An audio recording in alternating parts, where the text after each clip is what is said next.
Et bonjour.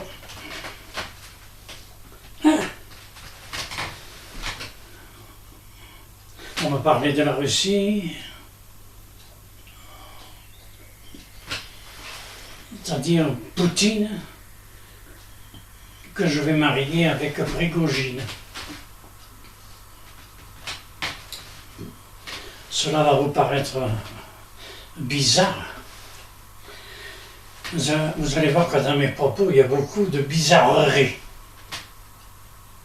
Ça m'a toujours travaillé, cette histoire de Prigojine. Bon, actuellement, la Russie,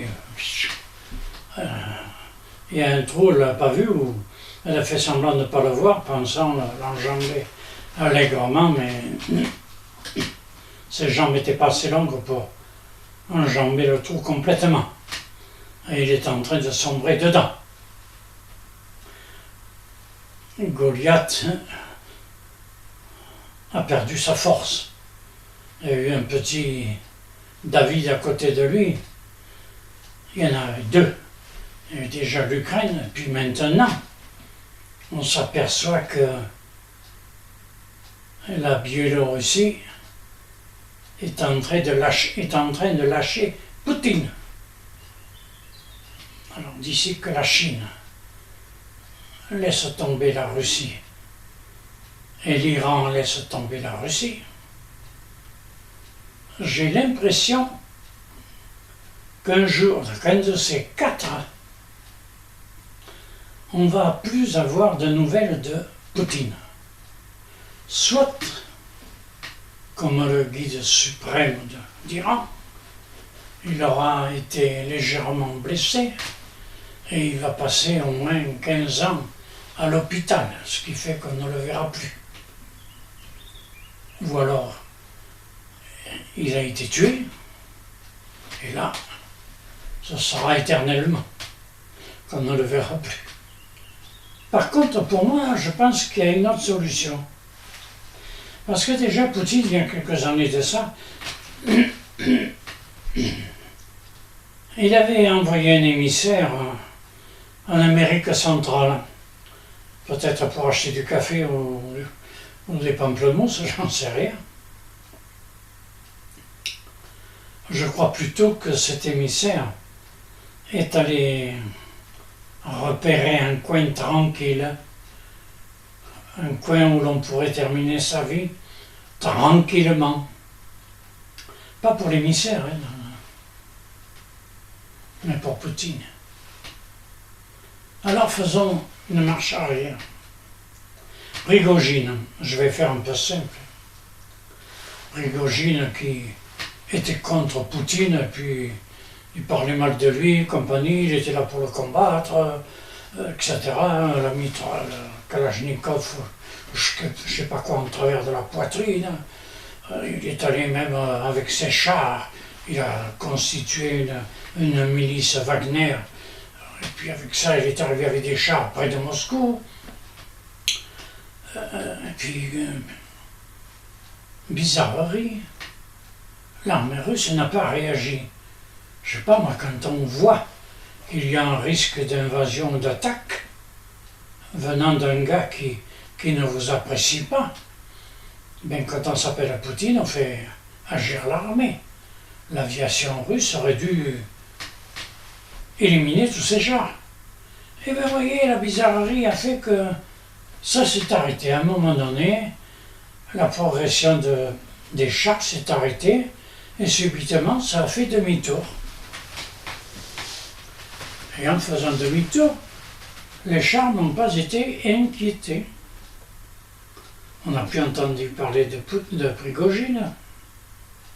Puis on l'a entendu plus tard en Afrique, n'est-ce pas? Continuer quand même un petit peu à critiquer Poutine. Mais enfin, il faisait la tournée des popotes présidentielles, n'est-ce pas? Pour leur présenter la facture de l'aide qu'il avait apportée à leur pays. Aide qui se chiffrait en lingots d'or, n'est-ce pas? Et oui, au Black, on n'a pas de déclaration à faire. Et puis, ça peut rapporter très gros. Voilà, alors, et puis subitement, on l'a plus entendu. Alors là, bizarre aussi, là. Puis quelques temps après, on a entendu qu'il flattait Poutine en disant qu'il avait été en contact avec Poutine, que Poutine lui proposait une réunion entre lui et son état-major dans un lieu qu'on pourrait désigner Saint-Pétersbourg, le siège du parti de Prigojine, lequel Prigojine a prévenu son état-major de se rendre à Moscou. Il y avait un avion personnel qui les attendait et qu'on partirait tous ensemble vers Saint-Pétersbourg. L'état-major s'y rend. Poutine, apparemment, il n'y est pas allé. L'état-major est monté dans l'avion. Le pilote a reçu des ordres. Ah, attention, le départ a lieu que dans 1 heure parce qu'il paraît qu'il y a un petit incident dans quelque chose à réparer, quelque chose de simple, mais enfin, il vaut mieux le voir avant de partir. Ce qui fait que, bon, l'état-major, qui devait être de 4 ou 5, pas plus, est allé au bar de l'aéroport, et puis les mécaniciens ont fait ce qu'il fallait, soi-disant. Et puis, ma foi, au bout d'une demi-heure, ça a été réglé. Ils sont allés prévenir l'état-major, qu'ils sont rentrés dans l'avion, il les a prévenus que tout était OK, et que, bon, ils avaient reçu des ordres en haut lieu que Prigojine ne pourrait pas venir, mais il avait fait apporter une caisse très précieuse, et assez lourde. Hein. Alors d'ici à penser qu'il y avait des lingots d'or, soi-disant. Bizarre. Et puis que bon, donc l'état-major est dans l'avion décolle, monte à 7000 mètres, et puis là-haut, boum. Seulement, ce qu'on oublie de dire, c'est qu'à Bakout, il y a aussi un autre avion qui est parti avec Prigojine pour soi-disant aller à Saint-Pétersbourg. Alors, dans la chute de l'avion, à 7000 mètres, déjà, le pilote avait reçu un détournement d'itinéraire. Bon, il n'était pas énorme, mais ça a duré 5 minutes, puis ça a été le grand boom. Alors tenez-vous bien, bizarrerie, là encore. Prigojine, c'est que de la bizarrerie. En bas, figurez-vous qu'il y avait 2 ambulances et un camion plateau qui se promenaient. Comment ont-ils fait pour savoir que les corps et l'avion allaient atterrir là?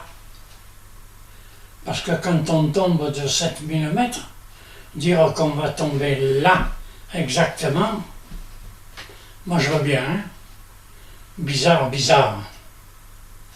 Et c'est drôle parce que, en général, quand il y a un accident comme ça, il y a des experts qui viennent, qui constatent, etc.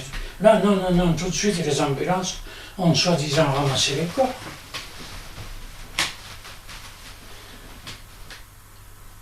On a vu le plateau qui est arrivé après. On a vu ça à la télé. Hein.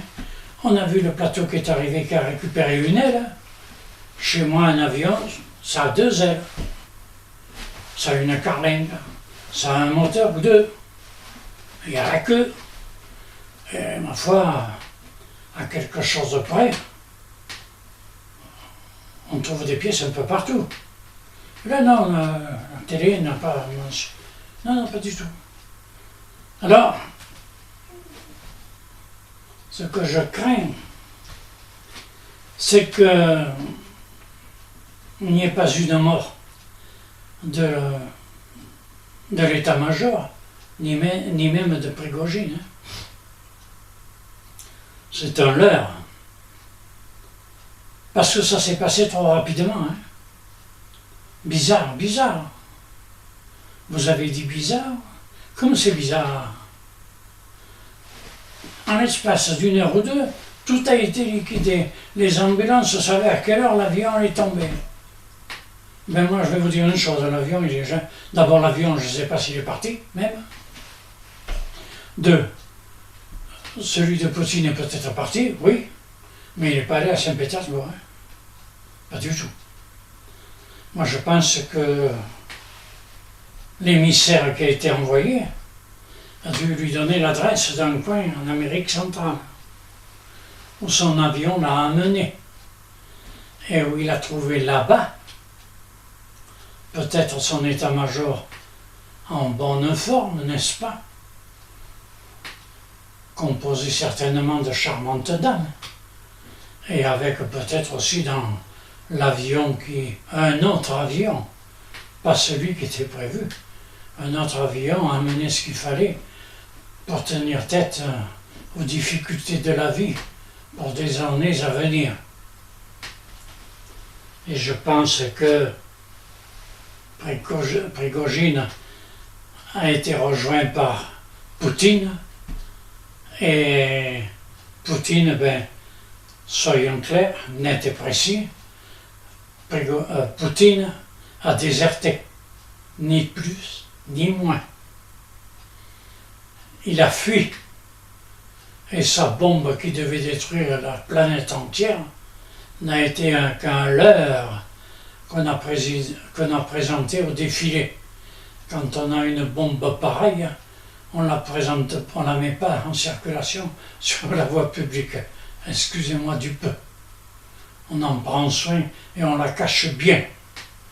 Voilà, alors écoutez, vous constaterez que dans mes propos, il y a beaucoup de bizarreries.